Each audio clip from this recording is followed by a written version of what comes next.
Жители на Кърджали настояват средновековният манастир Свети Йоан Предтеча да бъде отворен за вярващите. Манастирът, който е паметник на културата, беше предоставен от предишното правителство на Светия Синод за вечно ползване. Църквата обаче е заключена, а назначеният в нея свещеник е освободен. Манастирът е съществувал от 7 до 14 век. Преди 8 години той беше изцяло възстановен в предишния му вид. От половин година църквата на средновековният манастир е действаща, но според местните хора в нея не се служи.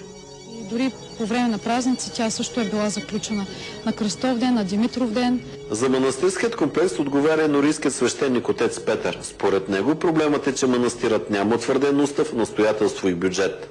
Взели решение от катедралния храм, настоятелството, Свети Георги да подпомогне отварянето на ежедневно на църквата. До сега тя беше отворена събота и неделя и почивните дни. Но от днескашния ден нататък тя вече ще бъде абсолютно отворена всеки ден. Протестиращите събраха стотици подписи с искане църквата на манастира да бъде действаща. С решение на епархийския съвет в Пловдив от следващата година манастирът в Кърджали ще има бюджет за издръжка и ще се назначат хора да се грижат за комплекса.